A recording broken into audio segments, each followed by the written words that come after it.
Assalamualaikum warahmatullahi wabarakatuh dan salam sejahtera. InsyaAllah hari ini kita akan membicarakan sebuah buku yang diterbitkan oleh Dewan Bahasa dan Pustaka, iaitu buku yang berjudul Hikayat Merung Mahawangsa, karya agung dalam sejarah Kesultanan Kedah. Buku ini diterbitkan oleh Dewan Bahasa dan Pustaka, cetakan pertamanya pada tahun 2022 dan mempunyai 219 halaman. Buku ini memuatkan 12 makalah yang dihasilkan oleh para sarjana kesusastraan Melayu klasik.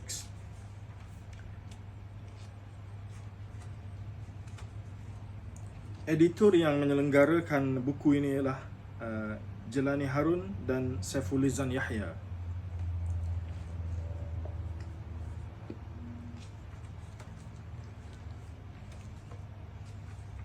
Karya esei yang dimuatkan dalam buku ini, yang pertama ialah esei yang dihasilkan oleh Nuridah Kamari yang berjudul Perubahan Kepentingan Teks Hikayat Merung Mahawangsa dalam konteks sejarah sastra Melayu.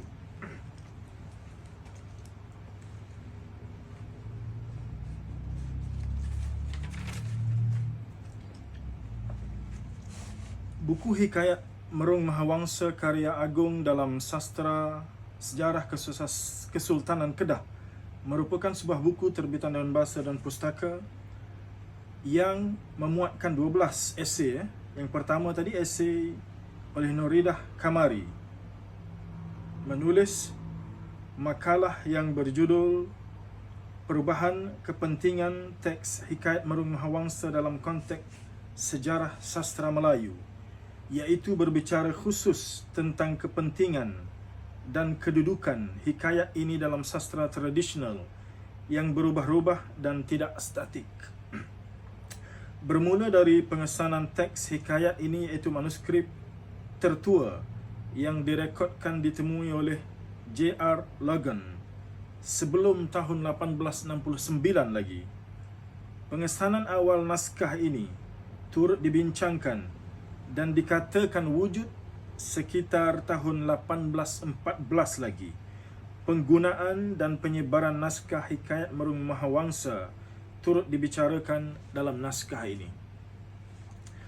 Makalah seterusnya dihasilkan oleh Ahmad Farhan Abdullah Zakaria dengan judul Aspek Sejarah dalam Hikayat Merung Mahawangsa, yang membincangkan hikayat ini daripada sudut sejarah dalam aspek pentadbiran, percintaan dan perkahwinan, dan juga melibatkan peristiwa peperangan.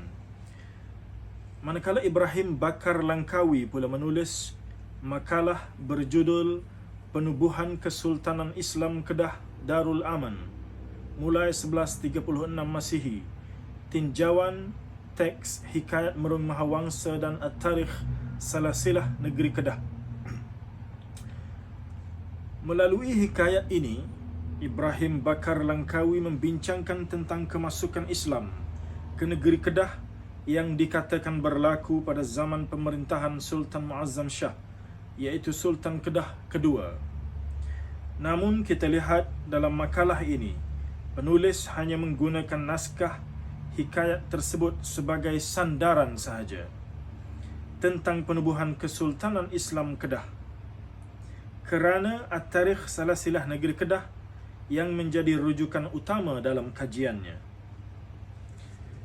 Seterusnya ialah esei yang keempat yang dihasilkan oleh Zubir Idris, pula melihat manifestasi budaya dalam Hikayat Merung Mahawangsa, iaitu aspek kebudayaan seperti adat resam, sirih dijamu tanda beradab, nilai, ketaatan kepada pemimpin, menghormati ibu bapa, hadiah, pengukuh silaturahim, gotong royong tanda muafakat, berbesar hati, serta agama dan kepercayaan.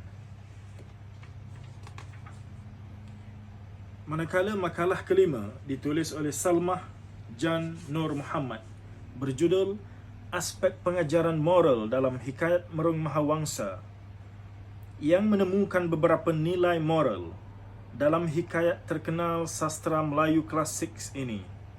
Antaranya ialah seperti wajib mempercayai qada dan qadar, kepentingan melaksanakan wasiat, dan sentiasa menjalinkan hubungan silaturahim.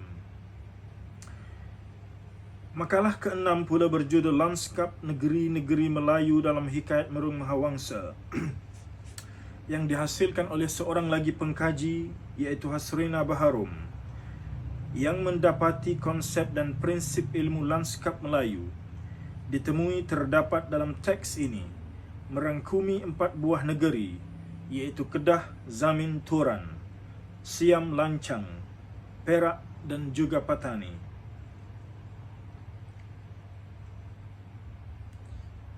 Manakala sudut folklore dalam Hikayat Merung Mahawangsa pula ialah kertas kajian yang ditulis oleh seorang sarjana dari Universiti Sains Malaysia yang khusus membicarakan aspek folklore dalam karya klasik ini, iaitu tradisi dan budaya tertentu yang dimiliki oleh sekelompok masyarakat yang juga tertentu.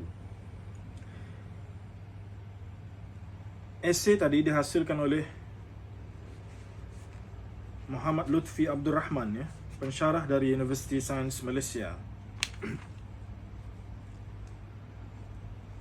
Manakala Nurhayati Abdul Rahman memilih untuk membicarakan berkenaan citra wanita dalam teks Hikayat Merung Mahawangsa, manakala kertas yang dihasilkan oleh Ampuan Haji Ibrahim Ampuan Haji Tengah berjudul Perbandingan Hikayat Merung Mahawangsa dengan karya historiografi Brunei Darussalam. Penulis ini membuat perbandingan antara Hikayat Merung Mahawangsa dengan karya historiografi yang wujud di negara Brunei Darussalam. Manakala naskah esei yang ke-10 dihasilkan oleh Suryadi Mapanggara yang menulis Hikayat Merung Mahawangsa dan Lontara Atorio Long, suatu perbandingan. Seterusnya ialah 2 lagi makalah yang dimuatkan dalam buku ini, iaitu alegori dalam Hikayat Merung Mahawangsa yang dihasilkan oleh Saiful Izan Yahya, dan juga makalah terakhir ditulis oleh penyelenggara buku ini sendiri, iaitu Jelani Harun, dengan eseinya yang berjudul Raja Buluh Betung dalam Hikayat Merung Mahawangsa, Salasilah dan Simbolik Kewujudannya.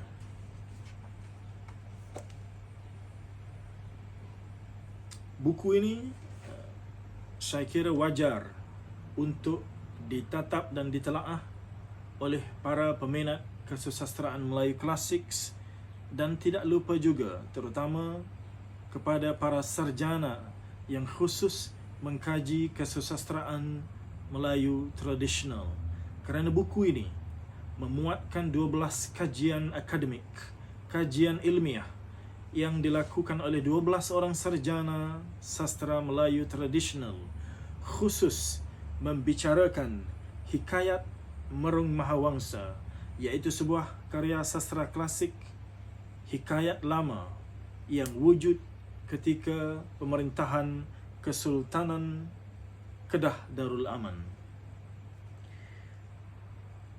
Buku ini boleh didapati di kedai-kedai Dewan Bahasa dan Pustaka, dijual dengan harga RM28. Sekian. Wassalamualaikum warahmatullahi wabarakatuh.